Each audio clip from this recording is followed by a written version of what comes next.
En este video vamos a hablar brevemente sobre algunas leyes de nuestro sistema solar que demuestran a la perfección la relación que existe entre la astronomía y el esoterismo, o entre la física y la metafísica, si es lo mismo. Así que para el efecto vamos a utilizar un artículo citado en la revista española Año Cero, que está titulado como La misteriosa danza de los mundos, donde se habla de un enigma del sistema solar que la ciencia no ha podido realmente resolver. En la introducción dice lo siguiente: nuestra cultura científica suele mirar con mucho desdén a la tradición esotérica, pero la mayoría de sus conquistas, entre comillas, más notables, se alimentan del gran banquete del antiguo saber revelado que nos ha sido transmitido, o sea, el esoterismo. Un ejemplo de ello es la ley de Titus Bode sobre el sistema solar, que ilustra de forma clara cómo nuestro conocimiento actual del mundo es deudor de estos legados milenarios de sabiduría. Y dice así lo siguiente: para entender el problema más fascinante que el sistema solar plantea a nuestra ciencia, solo se necesita una hoja de papel, un lápiz y saber sumar y dividir entre 10. En primer lugar, se anota la siguiente progresión ascendente: 0, 3, 6, 12, 24, 48, y así duplicando cada número. Como se puede ver, a partir de la cifra 3, cada término de dicha progresión se obtiene multiplicando por 2 el anterior. Así, a continuación, se anota el nombre de los planetas del sistema solar, siguiendo el mismo orden ascendente de la progresión, y de forma que a cada uno de estos corresponda una de las cifras.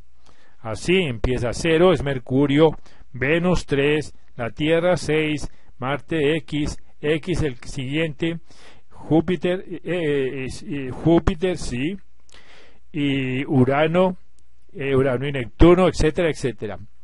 Finalmente se suma 4 a cada uno de estos números, y dividiendo el resultado entre 10, obtenemos así los valores que aparecen en el recuadro.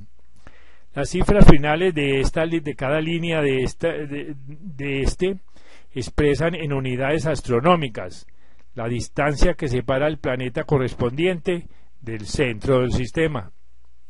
Una unidad astronómica es una medida convencional y equivale a la distancia entre la Tierra y el Sol. Así que una unidad astronómica son 150 millones de kilómetros. La fórmula se cumple aproximadamente en todos los casos, aunque presenta dos irregularidades en la línea correspondiente a X. No hay ningún planeta conocido. Y por otro lado, la cifra final corresponde no a uno, sino a 2 planetas que entrecruzan sus órbitas, que serían Neptuno y Plutón, pues promedialmente se hallan a la misma distancia. Así, donde la tabla establece que deberíamos hallar a X, está el famoso cinturón de asteroides, que según algunos astrónomos podría constituir los restos de un planeta desintegrado, aunque actualmente se prefiere la teoría de que se trata de uno que no llegó a formarse a partir de dichos fragmentos o planetoides. Por su parte, la órbita excéntrica del pequeño Plutón podría indicar que este era en origen una luna de Neptuno que fue arrancada de su órbita por el impacto de un cometa. En cualquier caso, lo importante es que en el lugar que corresponde a X existe una masa significativa de materia en órbita y que la distancia de 38.8 unidades astronómicas representa el promedio de la separación entre Neptuno y Plutón con el Sol.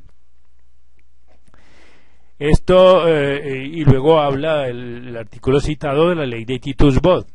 Dice: esta sencilla fórmula que nos permite deducir la distancia entre cada planeta y el Sol fue propuesta en el siglo XVIII y es conocida como la ley de Titus Bode.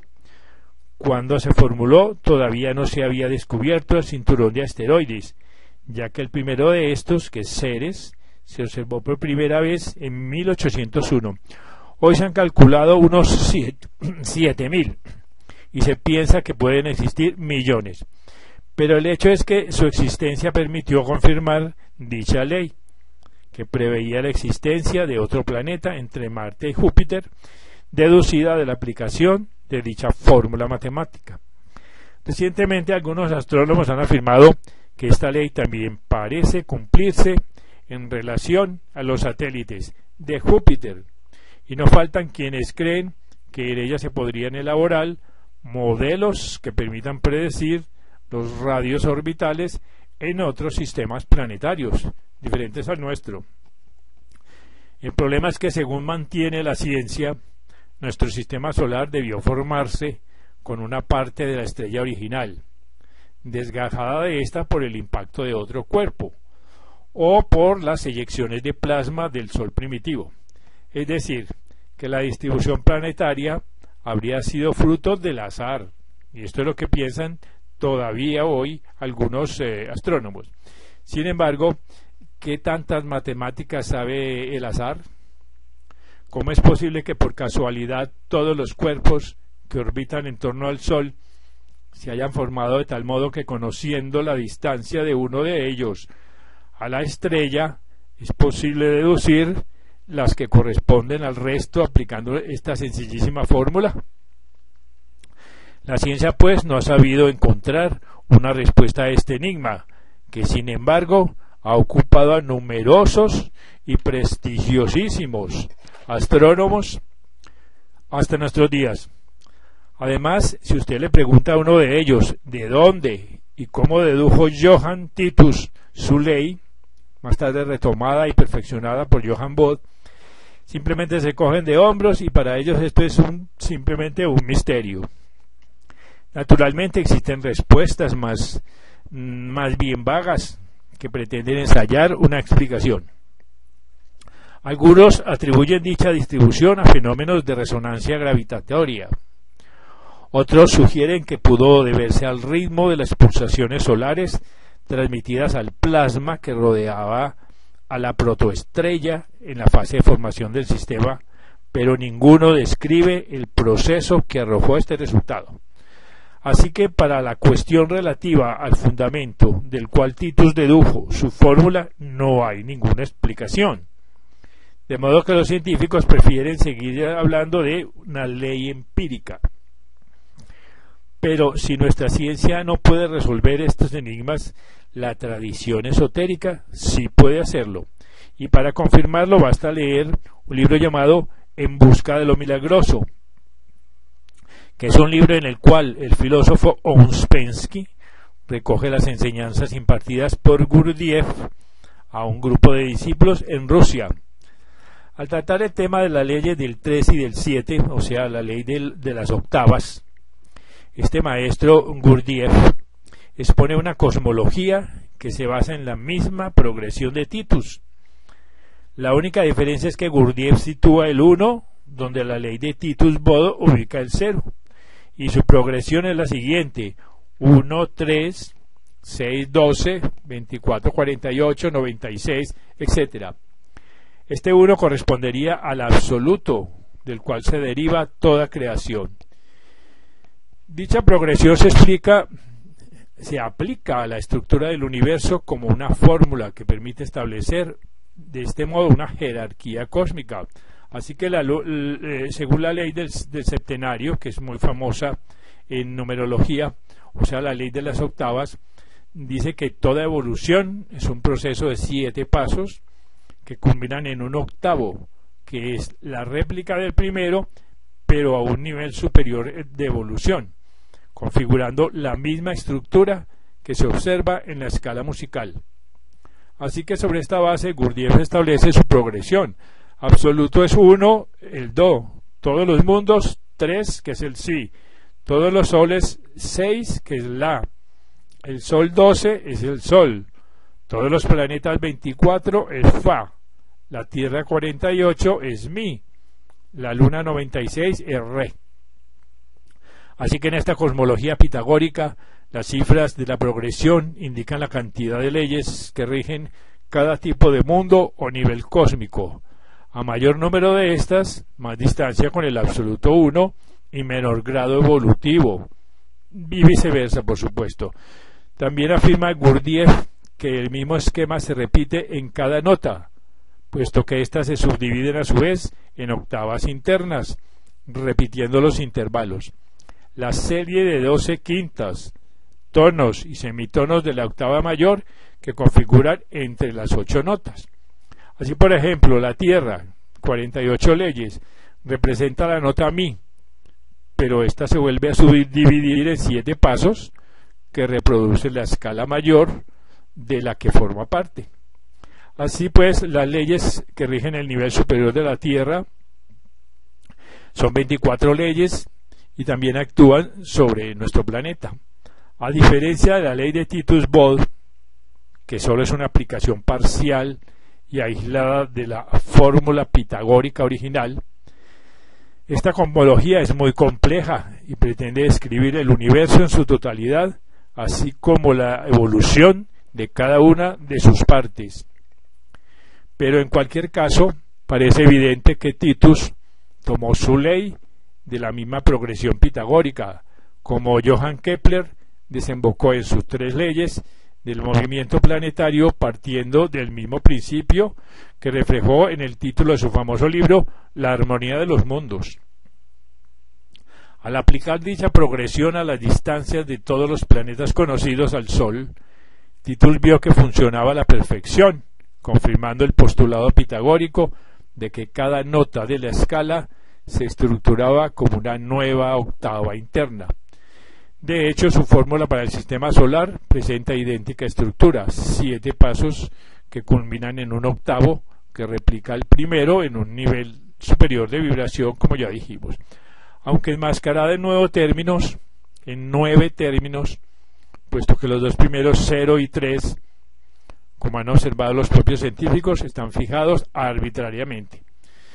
Su progresión, pues, solo puede considerarse racional a partir de la cifra asignada a la Tierra, 3 por 2, 6, desde la cual cada cifra se obtiene multiplicando por 2 el término anterior.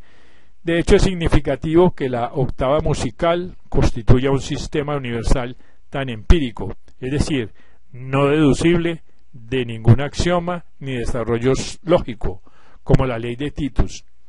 Pero Titus no podía desvelar sus fuentes porque sus colegas científicos lo hubieran acusado de superchería mística, como menos.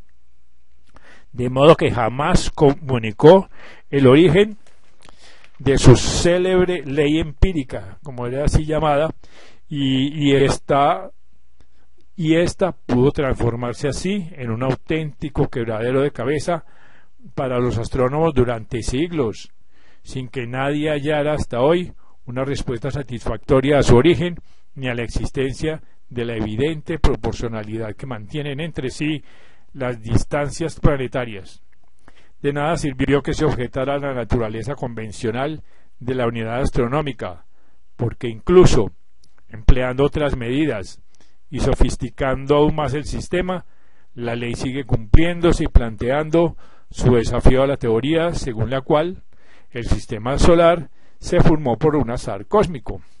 Así que la estructura de este nada tiene de casual, un hecho que explica la conveniente amnesia que sufren los científicos y los divulgadores y periodistas especializados cuando comunican entre comillas a la sociedad cuál es el estado del conocimiento respecto a este tema. La razón de este espeso silencio parece clara. El sistema solar no pudo nacer como efecto de una colisión ni eyección casual al espacio de materia procedente de la protoestrella, porque obedece a un programa matemático preciso, que es lo que dice el esoterismo y la metafísica. El universo está programado matemáticamente, y esto tiene consecuencias desestabilizadoras para la propia ciencia, puesto que su cosmología anticuada sustenta una imagen del universo en la cual el azar y las leyes mecánicas serían la piedra angular de todas las teorías. Ahora que se han detectado varios sistemas solares fuera del nuestro, y se han detectado muchos descubrimientos que también descalifica la idea sostenida hasta hace pocos años de que nuestro caso era excepcional. Cabe asimismo preguntarse si no se cumplirá también la ley de Tithus-Bode en todos ellos, o sea, la ley de octavas. En caso de que así fuese, toda la cosmología científica se derrumbaría bajo el peso de esta evidencia. El universo no pudo formarse ni desarrollarse al azar. Como la vida misma, las galaxias, las estrellas y planetas nacen y evolucionan de acuerdo con un programa cósmico definido. Y esto es lo que sostiene Gurdjieff sobre la base del legado milenario del esoterismo. Sus diferentes mundos se interpenetran de tal modo que las vibraciones de cualquiera de ellos se repiten como octavas internas en las notas del que le sigue en la jerarquía, configurando así un único universo totalizado, unificado, holístico. ¿No serán también los planetas entes vivientes, incluso dotados de un alma o espíritu? Para nuestra ciencia semejante suposición resultaría disparatada. En cambio, para la tradición esotérica, solo sería la confirmación objetiva de un axioma milenario que también encontramos en el esoterismo que subyace en todos los grandes sistemas religiosos del mundo y que nos hablan de un anima mundi, de espíritus planetarios, de jerarquías planetarias. Esta visión es la que recoge Gurdjieff en su cosmología, que requiere, para entenderla bien, un profundo estudio para ser comprendida por su enorme complejidad. Sobre todo si se desea aplicarla al conocimiento de nuestra vida con el fin de dirigir su evolución, introduciendo lo que él llama choques adicionales en los intervalos de la octava correspondiente para ir modificando el rumbo y alcanzar nuevas metas deseadas de evolución. Es verdad que los conceptos que maneja el esoterismo constituyen un sistema del todo extraño para la ciencia moderna, pero no olvidemos que de las migajas de su gran banquete parece haber extraído Titus una ley empírica, entre comillas, confirmada por la astronomía, y que también el químico John Newland, su afirmación de que todos los elementos se agrupan en familias de 8, corroborada por Mendeleev.